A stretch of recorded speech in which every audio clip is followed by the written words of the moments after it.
राम एक बहुत न्यायप्रिय और ख्याल रखने वाले राजा माने जाते थे। कुत्ते ने राम से कहा, हे राम, मैं न्याय चाहता हूं। बिना किसी वजह के मेरे ऊपर हमला हुआ है। मैं बस यूं ही बैठा हुआ था। सर्वार्थ सिद्ध ने कहा, जी हां, मैं उस अपराध का दोषी हूं जिसका आरोप कुत्ते ने मुझ पर लगाया है। तो दरबारियों ने पूछा, ये कैसा फैसला है? क्या ये दंड है? वो आदमी तो बहुत खुश है।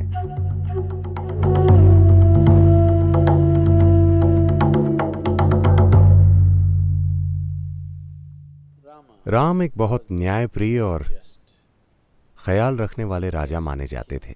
हर दिन वो दरबार में बैठकर लोगों की समस्याएं सुलझाने की कोशिश करते थे।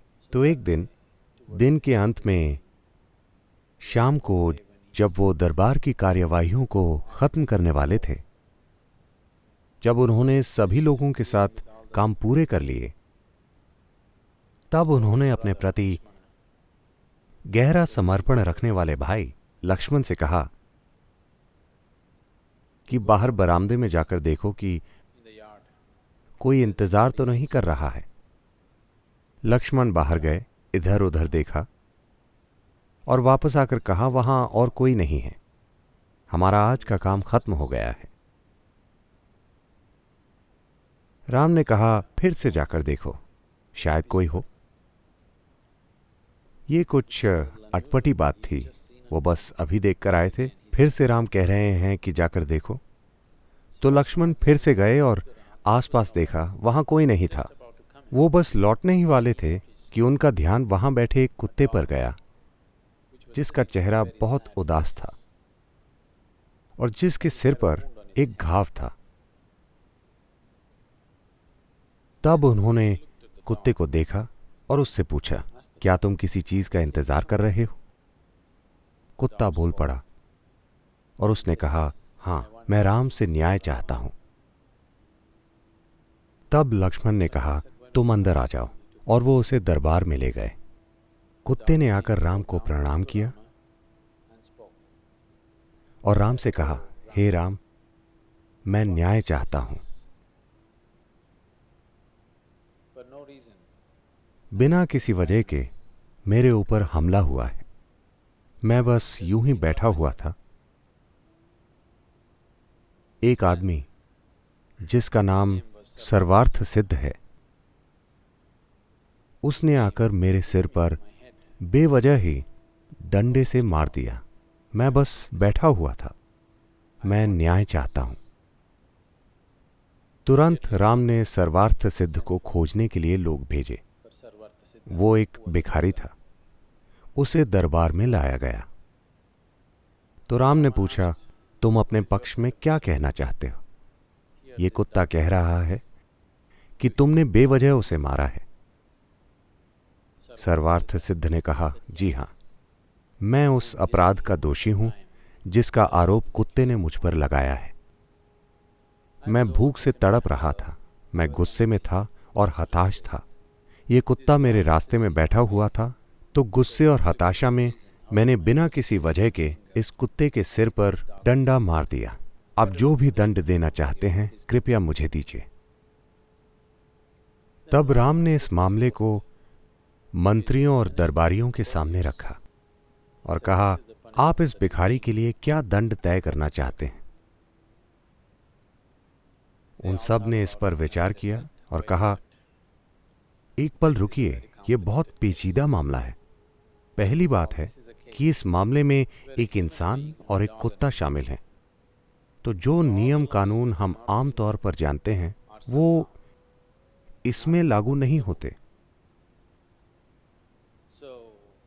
तो एक राजा के रूप में ये आपका अधिकार है कि आप इसका फैसला करें। राम ने कुत्ते से पूछा, तुम क्या कहते हो? क्या तुम्हारे पास कोई सुझाव है? कुत्ते ने कहा, जी हां, इस आदमी के लिए मेरे पास एक उचित दंड है। वो क्या है, हमें बताओ। तो कुत्ते ने कहा, उसे कलिंजर मठ का मुख्य महंत बना दीजिए। राम ने कहा, ऐसा ही किया जाए, और भिखारी को कलिंजर मठ का मठाधीश बना दिया गया, जो एक बहुत प्रतिष्ठित मठ था। तो राम ने भिखारी को एक हाथी दे दिया। वो इस दंड से बहुत खुश होकर हाथी पर सवार हो गया और बहुत प्रसन्नता से मठ की ओर चल दिया।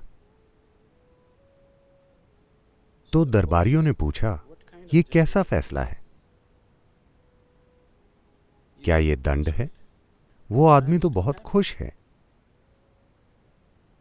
तब राम ने कुत्ते को कहा, तुम खुद इस फैसले को स्पष्ट करो। कुत्ते ने कहा, अपने पिछले जन्म में मैं कलिंजर मठ का मठाधीश था, और मैं वहां इसीलिए गया था क्योंकि मैं अपने आध्यात्मिक कल्याण के प्रति वाकई समर्पित था, और उस मठ के प्रति भी, जो कई दूसरे लोगों को उनके आध्यात्मिक कल्याण में सहायता कर रहा था। मैं वहां प्रतिबद्ध होकर गया था कि खुद को और हर किसी को यह संभावना प्रदान करूंगा, और मैंने इसके लिए मेहनत की और अपनी ओर से सर्वोत्तम किया। लेकिन जैसे जैसे दिन गुजरते गए, धीरे धीरे मेरे मन के दूसरे विचार कभी कभार मुझ पर हावी होने लगे। अधिकतर तो मैं अपने लक्ष्य पर टिका रहता था, लेकिन कभी कभार वो मुझ पर हावी हो जाते थे। मुख्य महंत बनने के साथ साथ मुझे जो नाम और प्रसिद्धि मिली, उसने मुझ पर प्रभाव डाला। कई बार मेरे बजाय मेरा अहंकार काम करने लगता था। कई बार मेरे पद के कारण लोगों द्वारा दी गई सरल सी पहचान से मुझे अच्छा लगने लगता था। लोग मुझे एक पवित्र आदमी मानकर वैसा बर्ताव करने लगे। मैं अपने भीतर जानता था कि मैं वैसा नहीं हूं, लेकिन मैं वैसा बर्ताव करने लगा, उन चीजों की मांग करने लगा जो आमतौर पर एक पवित्र व्यक्ति के पास होती हैं। मैंने खुद को अपने संपूर्ण रूपांतरण की ओर प्रतिबद्ध नहीं किया, लेकिन वैसा होने का दिखावा करने लगा, और वैसे भी लोगों ने मेरा साथ दिया। ऐसी चीजें हुई, और खुद के आध्यात्मिक कल्याण के प्रति और अपने आसपास के लोगों के प्रति मेरी प्रतिबद्धता धीरे धीरे कम हो गई। कई मौकों पर मैंने खुद को मार्ग पर वापस लाने की कोशिश की, लेकिन अपने चारों ओर मौजूद जबरदस्त पहचान में मैं कहीं खो गया था। और ये सर्वर्थ सिद्ध, इस भिखारी के अंदर गुस्सा है, इसमें अहंकार है, इसमें हताश होने की क्षमता है। तो मैं जानता हूं कि वो खुद को दंड देगा जैसे मैंने दिया, तो ये उसके लिए सबसे अच्छा दंड है। उसे कलिंजर मठ का मठाधीश बनने दीजिए।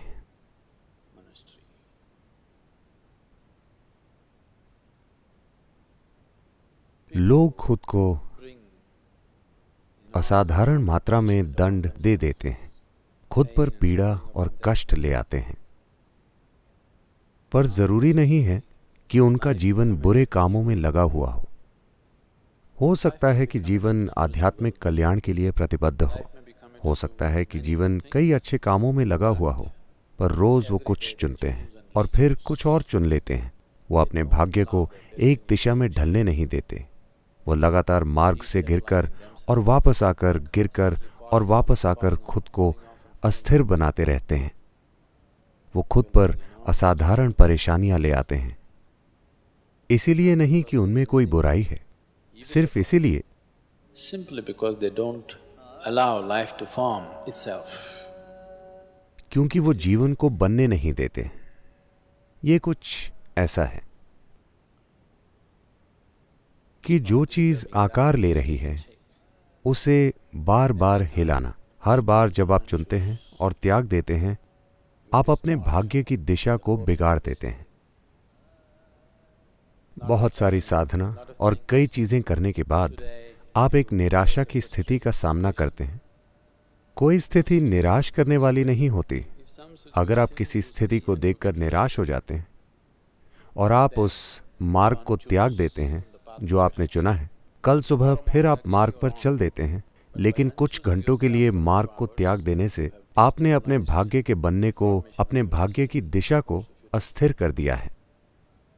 एक प्रतिबद्ध मन, एक ऐसा मन जिसकी प्रतिबद्धता स्थायी है और जो हमेशा के लिए चुन लेता है।